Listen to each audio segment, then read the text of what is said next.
तेजस्वी यादव ने भले ही प्रधानमंत्री मोदी से 12 सवाल पूछे हों, लेकिन जवाब में मोदी ने सीधे लालू परिवार पर हमला बोलते हुए ऐसे मुद्दे उठाए कि बिहार में एक के बाद एक फिर जंगल राज की यादें ताजा हो गई।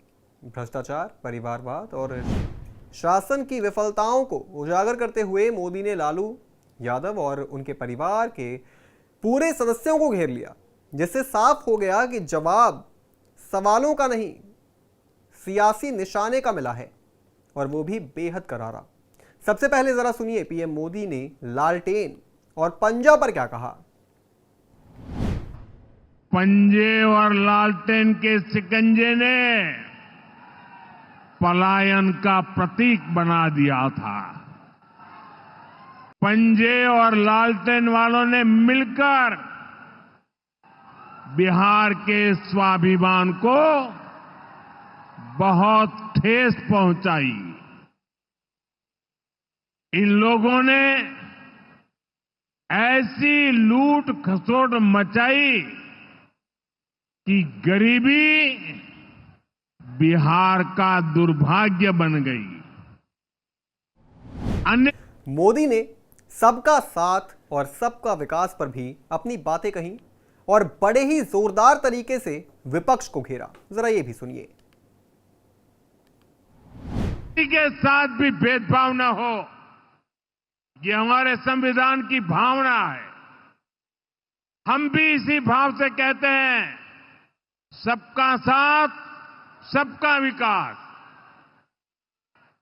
लेकिन लालटेन और पंजे वाले कहते हैं, परिवार का साथ, परिवार का विकास।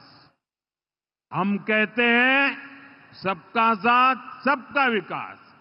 वो कहते हैं परिवार का साथ, परिवार का विकास। इनकी राजनीति का कुल जमा निचोड़ यही है, अपने अपने परिवारों के हित के लिए ये देश के, बिहार के करोड़ों परिवारों का अहित करने से भी नहीं चूकते हैं।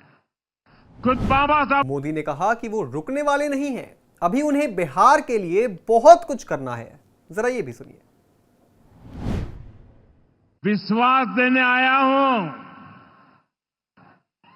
हमने भले बहुत कुछ किया हो, करते रहे हैं, करते रहेंगे, लेकिन इतने से शांत होकर के चुप रहने वाला मोदी नहीं है। अब बहुत हो गया, बहुत कर लिया जी नहीं, मुझे तो बिहार के लिए और भी बहुत कुछ करना है। आपके लिए करना है, यहां के गांव गांव के लिए करना है, यहां के घर घर के लिए करना है, यहां के हर नौजवान के लिए करना है। मोदी ने जिस तरीके से बिहार की जनता के सामने लालटेन और पंजा को धोया है, उससे ये तो साफ है कि इस वक्त बिहार का चुनाव का जो पारा है ना, बेहद हाई है।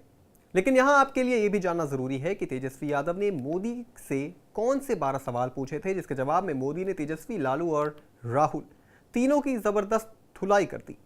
पहला सवाल यह था कि आप विगत चुनावों में झूठ की चाशनी में लिपटी 200 से अधिक रैलियों को संबोधित कर बिहारियों को भ्रमित करने के सारे पैमाने तोड़ चुके हैं।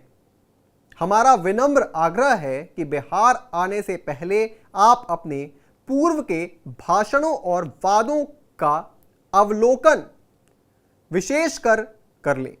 मैं यकीन के साथ कह सकता हूं कि आप स्वयं के भाषण सुन शर्मिंदगी के चलते खुद ही बात नहीं कर पाएंगे।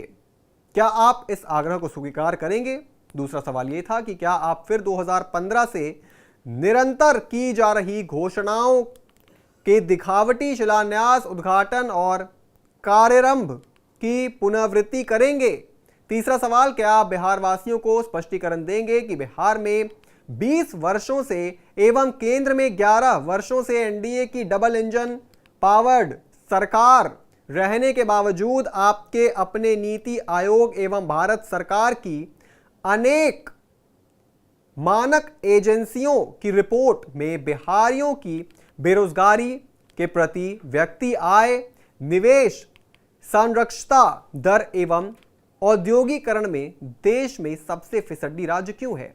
क्या आप सारण प्रतिनिधि मंडल वासियों को बताएंगे कि श्री लालू प्रसाद जी के इस प्रमंडल में असंख्य विकास कार्यों सहित जेपी विश्वविद्यालय की स्थापना, 3 बड़े रेलवे कारखाने स्थापित किए थे। मढ़ौरा में लालू जी द्वारा स्थापित रेल इंजन कारखाने में अब विदेश में भी इंजन भेजे जा रहे हैं। 5वां सवाल, क्या आप बिहार वासियों को बताएंगे कि एनडीए के 20 वर्षों के शासनकाल में 65,000 से अधिक निर्दोष लोगों की हत्याएं हुई हैं। प्रचंड गर्मी में कई जिलों के कर्मचारी को भीड़ लाने के लिए एनडीए सरकार प्रताड़ित क्यों कर रही है? क्या आप नहीं जानते कि आशा कार्यकर्ता, ममता आंगनवाड़ी सेविका, सहायिका, जीविका दीदी, विकास मित्र, किसान सलाहकार, तालीम मरकज, शिक्षा मित्र, टोला सेवक, शिक्षक इत्यादि पर प्रशासन का अपने खर्च से भीड़ लाने का दबाव है। आपकी रैली के लिए गरीब इतने कम मानदेय में कैसे गाड़ी का प्रबंध करेंगे? प्रशासन और आपकी रैली के आयोजनकर्ता गरीब कर्मचारी से गाड़ी के ड्राइवर और गाड़ी का नंबर मांगकर उनको आर्थिक और मानसिक रूप से प्रताड़ित क्यों कर रही हैं? तो ये कुछ सवाल थे जो तेजस्वी यादव ने प्रधानमंत्री मोदी से पूछे थे। इन सवालों का जवाब तो तेजस्वी यादव को नहीं मिला, लेकिन मोदी के भाषणों ने एक बात तो साफ कर दी कि बिहार के अंदर जंगल राज का मुद्दा अभी भी उतना ही कारगर है जितना पहले था। हालांकि अब बिहार में कई युवा ऐसे हैं जो वोट देंगे, लेकिन उन्होंने जंगल राज नहीं देखा। लेकिन मोदी उन युवाओं को यह एहसास दिलाना चाहते हैं कि वो दौर कितना भयावह था और खतरनाक था। अब देखना यह है कि मोदी के इस दाव का जवाब विपक्ष कैसे देता है।